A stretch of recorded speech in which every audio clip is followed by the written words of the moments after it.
Ya, misal survei Litbang Kompas menunjukkan dari 7 subtema yang dibahas dalam debat perdana kemarin, isu krusial yang paling disoroti adalah tentang pemberantasan korupsi. Lalu seperti apa komitmen para capres dalam memerangi korupsi? Nah, sudah bergabung bersama kami ada juru bicara Anies Mohaimin, ada Mbak Tata Ujiati, kemudian juga ada Wihadi Wianto yang merupakan jubir TKN Prabowo Gibran, dan juga Direktur Hukum TPN Ganjar Mahfud, ada Bang Roni Talapesi. Kita langsung sapa. Selamat sore Bapak-Bapak dan juga Ibu semuanya. Selamat sore. Sore. Oke, kita akan membahas satu persatu nih, Mas dan juga Mbak, terkait dengan pemberantasan korupsi yang ditawarkan. Karena kita tahu bersama bahwa Ketua KPK itu setelah nonton debat bilangnya bahwa debat ini seperti debat kusir. Tidak ada hal yang substansial yang dibahas. Semuanya bilang oke, setuju penguatan KPK. Tapi seperti apa implementasinya? Itu kemudian yang akan kita bahas. Karena mungkin kalau misalnya alasannya kan sangat terbatas waktunya. Kita ke pasangan 01 dulu deh. Ada Mbak Tata Ujiati. Apa kemudian yang ditawarkan sebenarnya secara konkret oleh pasangan 01 yang baru terkait dengan pemberantasan korupsi ini? Ya, jadi kalau kita melihat dalam 10 tahun terakhir, itu memang indeks korupsi itu turun. Nah, itu mengindikasikan bahwa Indonesia tidak sedang baik-baik saja ya untuk situasi pemberantasan korupsi, sehingga pasangan Amin menawarkan adanya perubahan, dan perubahan itu kita dorong untuk 3 hal. Yang pertama yaitu untuk pembenahan regulasi, ya, yaitu Pak Anies sudah menyampaikan kemarin, yaitu untuk mengembalikan penguatan KPK melalui perubahan undang-undang KPK. Kemudian yang kedua adalah mendorong rancangan undang-undang perampasan aset. Jadi ini ada aspek memiskinkan untuk koruptor. Nah, kemudian yang kedua itu adalah penegakan hukum. Itu akan didorong bahwa penegakan hukum itu tidak tebang pilih, sehingga memerlukan berbagai instrumen yang mengembalikan bahwa wilayah judikatif, ya, penegakan hukum itu tidak boleh diintervensi oleh eksekutif, gitu. Seperti banyak yang terjadi sekarang. Artinya ada 3 hal tadi yang akan diajukan lah ya, sebagai yang dianggap sebagai inovasi pembaharuan bagaimana kemudian upaya kita memberantas korupsi. Tapi rasanya kita harus menguliti satu persatu. Tapi sebelum kita kuliti lagi, mungkin kita ke pasangan selanjutnya. Ada di 02 Prabowo Gibran. Pak Wihadi, apa kemudian ditawarkan kebaruannya sih dari pasangan 02?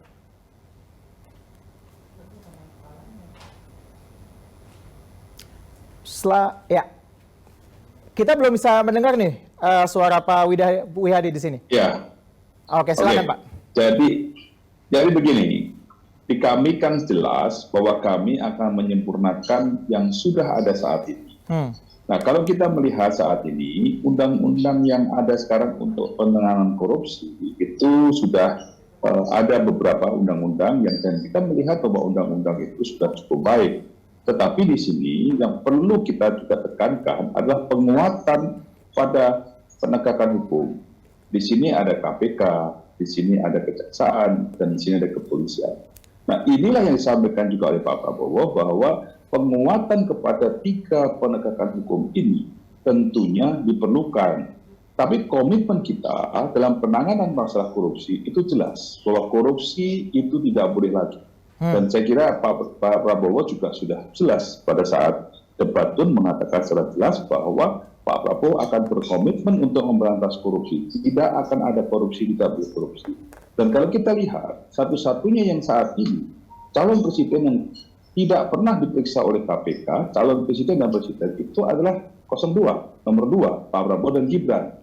Nah, ini kan kita melihat di sini, artinya bahwa kita mempunyai komitmen karena kita jelas bahwa kita mempunyai track record dan kita juga mempunyai kekuatan di mana kita bisa menggunakan undang-undang yang ada ini, dan juga Pak Prabowo juga tidak hanya itu saja, tetapi bahwa korupsi ini tidak semata-mata hanya masalah penindakan, tetapi pencegahan. Ya, pencegahan ini penting. Karena kalau kita sudah terjadi korupsi, maka itu akan terjadi permasalahan. Nah, disinilah pemerintahan yang ke depan ini sebisa mungkin dan kita membuat adanya suatu pencegahan.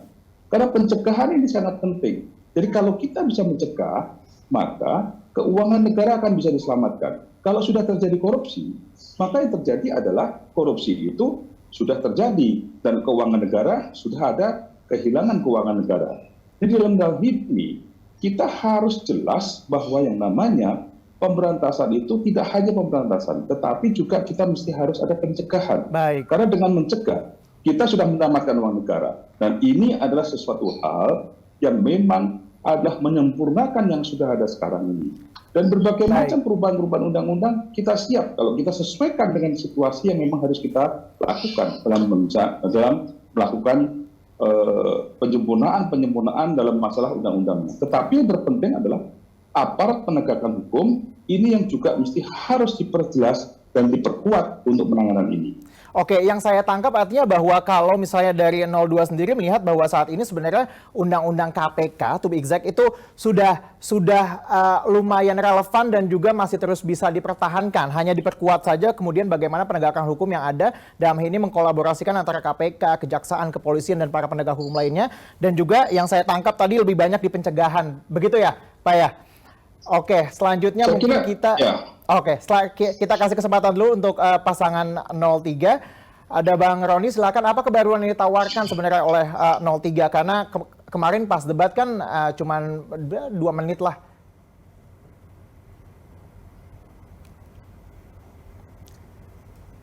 Bang Roni, kita belum bisa mendengar suara Anda di sini.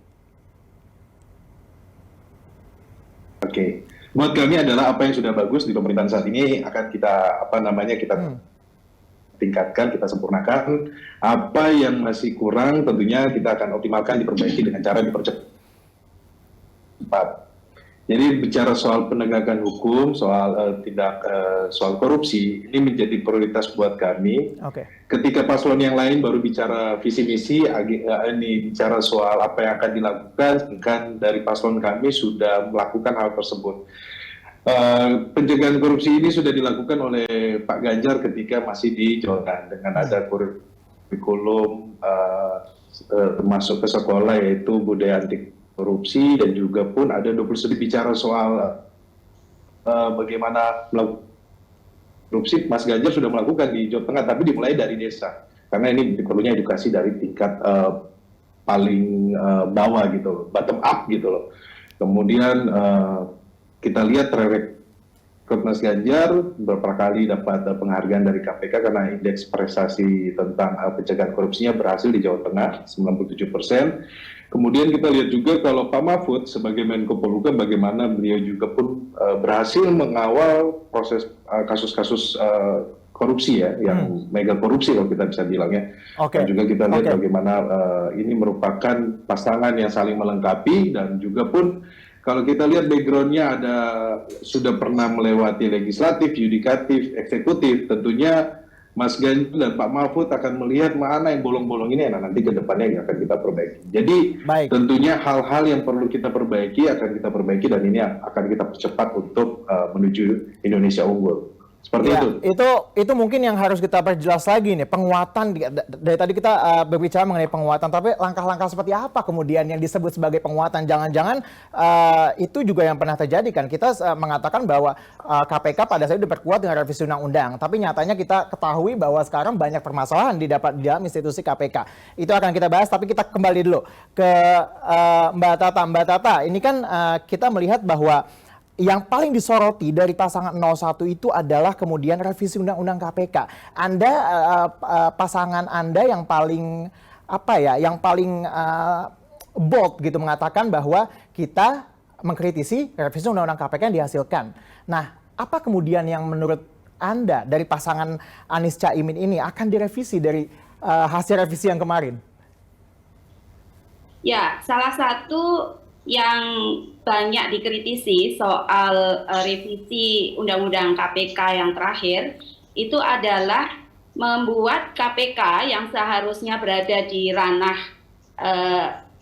judikatif ya, itu kemudian terlalu dibawa ke ranah eksekutif atau di bawah eksekutif. Sehingga ini banyak sekali memunculkan peluang untuk intervensi dari eksekutif kepada penegakan hukum. Nah, ini membuat KPK menjadi rawan untuk tebang pilih dalam melakukan penegakan hukum. Ini tentunya harus dikaji dan kemudian didorong untuk direvisi sehingga KPK ini bisa menjadi lembaga yang kuat ya, dan indeks korupsi tidak lagi turun seperti sekarang karena akibat dari revisi Undang-Undang KPK ini juga buruk ya, termasuk dengan adanya kemarin ditersangkakannya ketua KPK. Ini kan merupakan salah satu juga dampak ya dari banyaknya hal termasuk dari perubahan Undang-Undang KPK yang kemarin.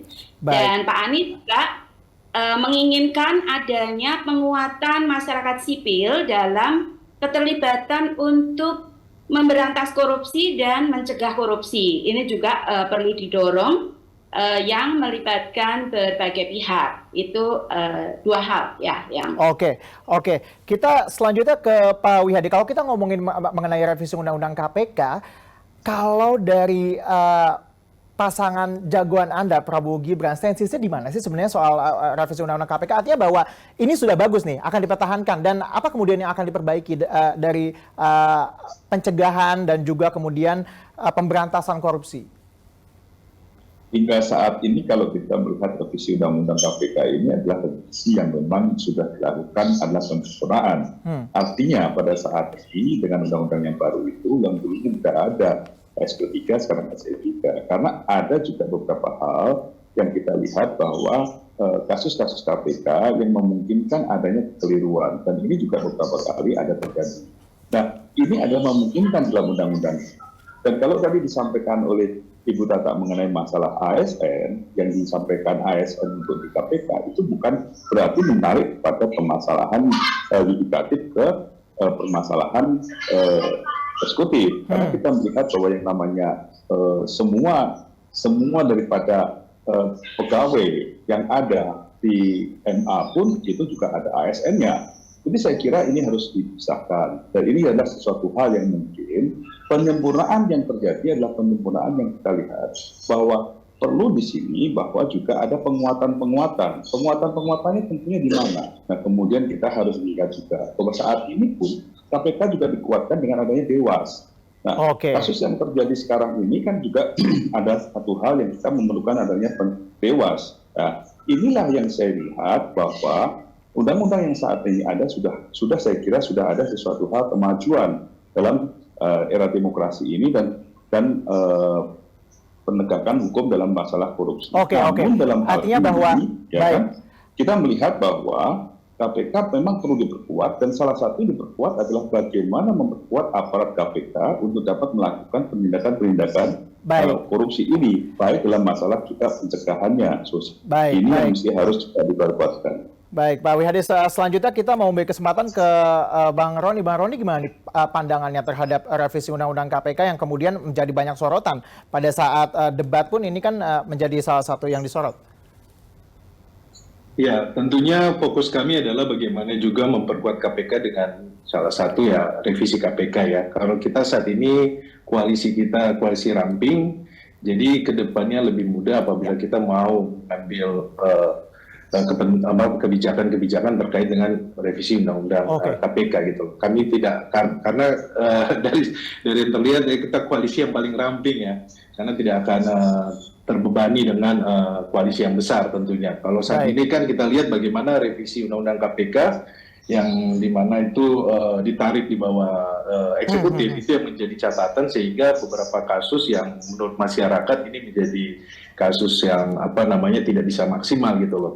Karena masyarakat merasa tidak puas atas kinerja KPK. Dan bicara soal tentang pimpinan KPK yang saat ini juga terjerat proses hukum, tentunya kami sudah mempunyai solusi bagaimana ke depannya adalah bagaimana jangka pendek kita mempersiapkan calon-calon pemimpin di lembaga penegak hukum yang bersih, akuntabel, yang tidak terlibat kasus korupsi dan yang kredibel tentunya. Dan juga kita mengajak politik negara gitu loh, mengajak masyarakat luas saja, bukan hanya parlemen ataupun eksekutif, tapi kita mengajak masyarakat luas juga dalam hal nanti ke depannya bagaimana merekrut calon-calon pemimpin yang akan duduk di posisi-posisi yang nanti akan memimpin lembaga penegak hukum ini. Jadi dari kami pun sudah mempersiapkan hal-hal seperti itu, dan karena Pak Mahfud punya pengalaman sebagai Menko Polhukam, ini mempunyai ini adalah modal dasar, modal kuat untuk Ganjar dan Mahfud untuk memimpin Indonesia ke depannya. Oke, Bang Roni terakhir, KPK sendiri berencana membuat forum, ini bukan debat katanya, forum untuk mengundang para capres dan juga cawapres karena kemarin ternyata waktunya terlalu singkat begitu untuk menjabarkan visi dan misi mereka terkait dengan pemberantasan korupsi. Kalau dari jagoan Anda siap datangkah kalau KPK menjadwalkan forum tersebut? Kami sangat terbuka dengan semua undangan. Kalau seandainya dari pihak KPK untuk mengundang, tentunya kami siap. Pak Mahfud juga sangat siap. Kita berharap bahwa Pak Mahfud kita simpan ya itu ya. Kita simpan kesiapan itu. Semoga nanti KPK menghadirkan forum tersebut. Selanjutnya, kalau dari Prabowo Gibran, akankah datang kemudian ketika KPK mengadakan forum tersebut? Singkat saja, Pak Wihadi.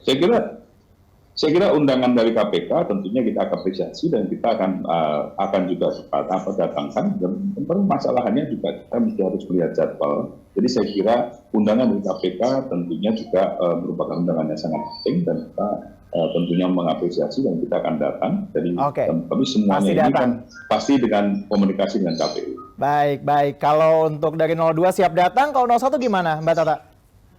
Ya, kami mengapresiasi atas inisiatif dari KPK karena ini merupakan bagian dari penguatan institusi KPK, dan Pak Anies sendiri sudah memiliki komitmen yang dibuktikan di Jakarta dengan banyaknya upaya-upaya pemberantasan korupsi yang tentunya ingin siap sedia untuk dibagikan ya sebagai lesson learned buat semuanya. Baik, artinya semua pasangan siap datang. Kita akan menantikan juga kalau KPK benar-benar membuat forum yang sama. Ternyata waktu kita juga terbatas untuk mempreteli satu persatu, agak tidak mungkin kalau untuk hari ini. Demikian juga ini menjadi akhir perbincangan kita nih. Untuk Mbak Tata terima kasih, Pak Wihadi juga terima kasih, dan juga Mas Roni terima kasih atas waktunya berbincang bersama kami.